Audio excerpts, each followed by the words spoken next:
Ką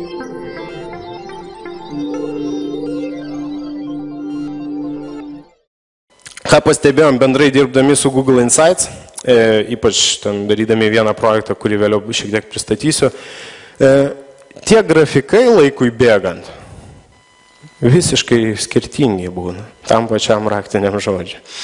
Kas mums buvo labai irgi keista, nes jeigu tyrėtės tik su šituo įrankiu, jūs pasižiūrėjot, viskas faina, kažką susižymėjot, ties to ir baigėsi. Ateinat po kažkiek laiko, lyg tai kažkoks kitoks buvo, bet niekas nekreipė dėmesio. Mes, kadangi visą tai išsaugodavom ir žiūrėdavom, pasižiūrė po mėnesio, tai yra kažkoks kitoks grafikas. Tiesa, ne visiems žodžiam. Tai šitoj vietoje Google'as neduoda jokių paaiškinimų, kaip yra iš tiesų, mes irgi nežinom, bet vis tiek kažkokias tendencijas mes galim numatyti. Tai bent jau neaklai vaikštom. Jos beje ir atitinka.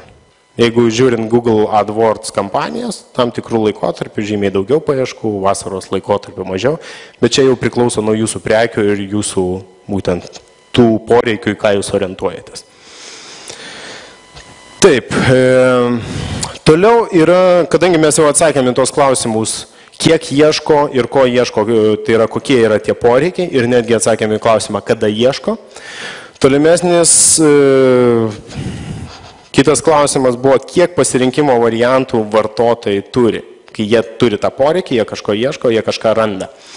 Yra toksai Google indeksas. Kas tai yra Google indeksas? Tai yra iš tikrųjų pačio Google duombazė, į kurią Google robotai nusiurbė informaciją. Tai yra, kai jūs čia ieškot, tai jūs neieškot po internetą. Jūs ieškot Google serveriuose kopijų tam tikrų duomenų. Ir Google'as pagal tam tikrus algoritmus jums parenka, ką jums geriausiai rodyti. Ir šitoj vietoj matom, kad jeigu įvedus moteriški batai, mes turėsim pasiūlymų 1 milijoną puslapių, kuriuose yra minima kažkas. Tų puslapių iš tikrųjų gali būti daugiau, bet jų tiesiog nėra Google indekse. Jeigu nėra Google indekse jūsų, tai čia tarp paieškos rezultatų principė jūsų niekada ir nebus. Tai va, ir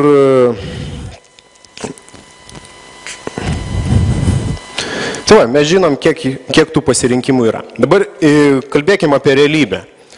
Kai jūs kažko ieškot, jūs peržiūrėtumėt milijoną puslapių, kad susirast kažkokią informaciją, tikrai ne. Realybė yra tokia, kad jau retas vartotojas nueina į 3 rezultatų puslapį ir ten kažko dar paieško. Taip, jeigu kantrybės turit, iš tikrųjų jūs keičiat raktinę frazę, ieškot kažko kito.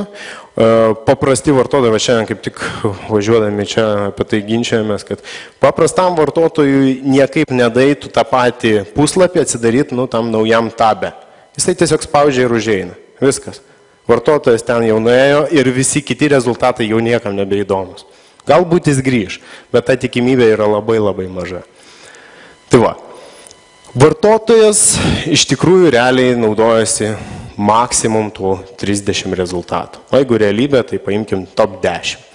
O jeigu dar realiau, tai dar mažiau tų puslapių pamato. Ir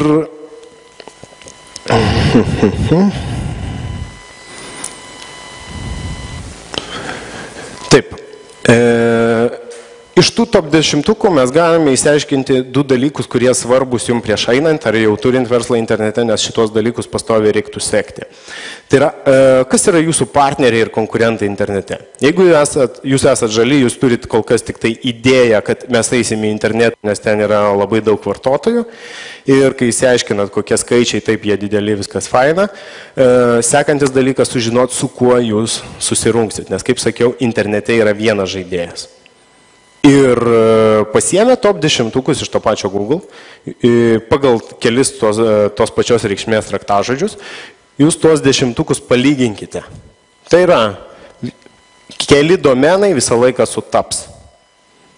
Tai reiškia, jūs suradote ir tuo metu jums reikia išsiskirstyti 2 grupės. Tai yra, kas yra jūsų konkurentai ir kas galimi jūsų partneriai internete. Kuo skiriasi konkurentas nuo partnerio? Konkurentas tai yra internetinis puslapis, kuris siūlys lygiai tokią pačią arba labai panašią paslaugą kaip ir jūs. Už tas pačias kainos gali skirtis, nesvarbu.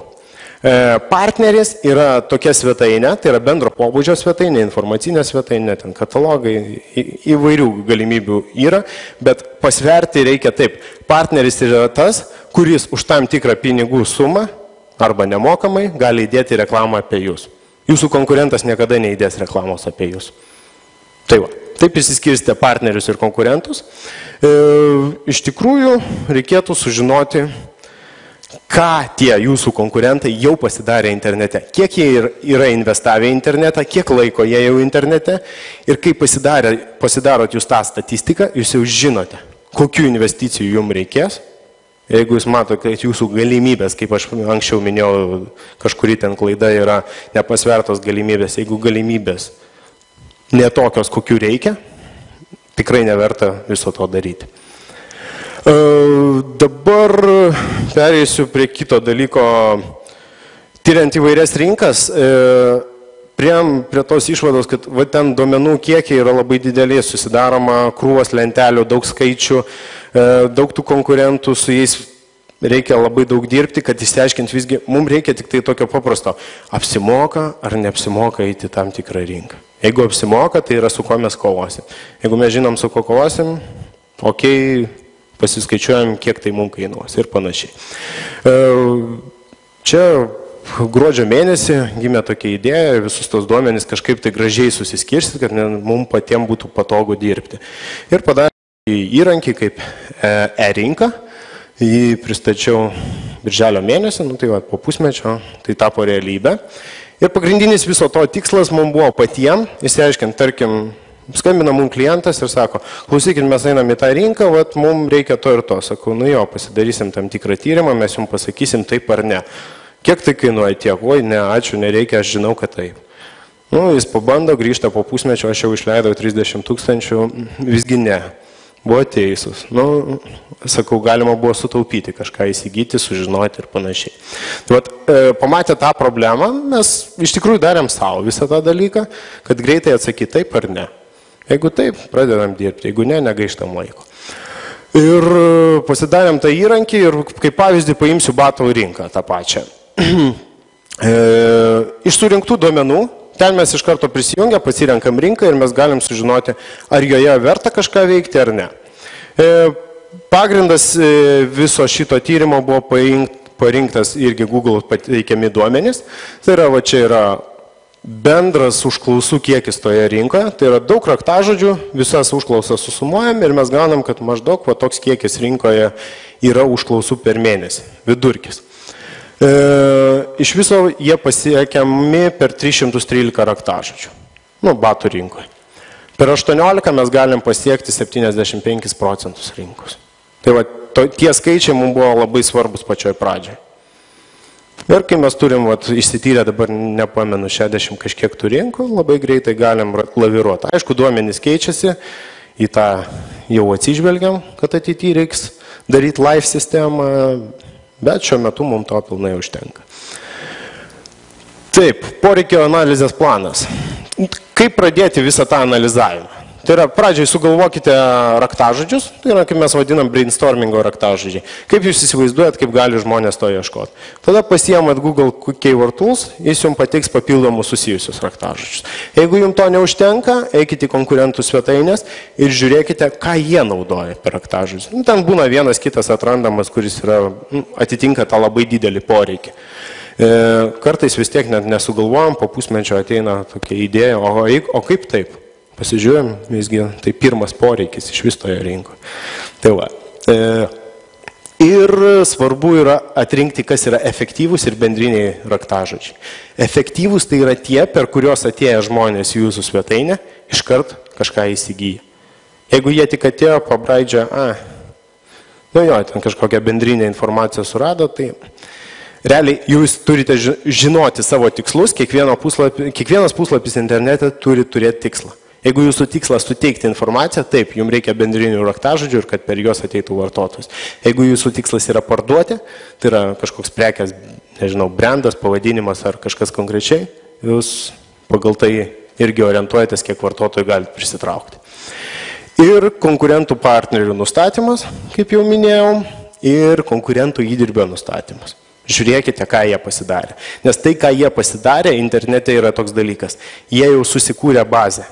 Ir kad tą bazę aplenkti, jums visų pirma reikia pasiekti tą patį lygį ir padaryti daugiau. Tada būsit sėkmingi. Arba būti protingesniais. Tai irgi padeda. Ir rinkos monitoringas. Apie šitą punktą nekalbėjau, bet jisai jau kaip ir paskutinis yra. Ir ir šiam tikslui rekomenduoju naudoti Google Alerts. Tai yra toks įrankis, kuris pasako, kas šiandien įvyko internete naujo. Tai jeigu, tarkim, sekate batų rinką, įvedat žodį batai ir jums kiekvieną dieną ateina apie tą raktažodį, kokie nauji puslapiai atsirado Google. Labai puikiai sekam konkurentus su šito įrankiu, tik tai yra vienas minusas. Jeigu dar atsirastų toks įrankis kaip Google History, kur mes galėtumėm pasižiūrėti, pavyzdžiui, per tam tikrą laikotarpį, pagal tam tikrą frazę, kas atsirado internete, išsiskirti pagal konkurentus ir taip toliau. Tai būtų super. Mes jau iškart žinotumėm, ką kitą mėnesį reikia mums pasidaryti ir panašiai. Na, kad tik pasivyt konkurentus. Būtų geras monitoringo įrankis, bet šiandien dar, aš bent jau nežinau, galbūt kažkas turi kokių minčių.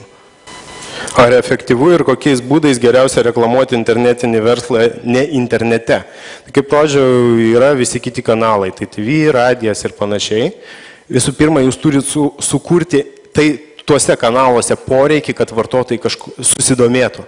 Jeigu jie susidomi, žino, kur informacijos ieškoti. Visą laiką yra efektyvu. Daugiau klausimų? Labai priklauso nuo verslo. Jeigu tai yra pramogos, taip, tai labai smarkiai sustiprina. Tarkim, čia iš asmeninės patirties galiu sakyti. Jeigu radijoje reklamuojamas kažkoks renginys ar dar kažkas, plus yra nurodoma į internetą, yra Facebook'e kažkas, tai yra kompleksas. Iš tikrųjų veikia tik kompleksas. Jeigu jūs imsit vieną kanalą ir išleisit, tarkim, į radiją ten labai daug pinigų, tai jūs kažką gausite, taip, bet tai neverta to daryti. Aš taip bent jau nedaryčiau. Pasiimkite visų tų raktažodžių tokią lentelę, mes juos susikopijuojam tiesiog į Excelį, tai yra raktažodis, paieškų skaičius. Susirūšiuojam visus pagal paieškų dydį ir tiesiog atsirenkiam, kurie patys yra efektyviausi. Ir pagal tai mes žinom, mums reikia 5 raktažodžių, pasiekėm 80% rinkos. Tai kam ten gilintis į tuos visus kitus? Jeigu, pažiūrėjau, labai daug lyderiaujančių. Visada yra.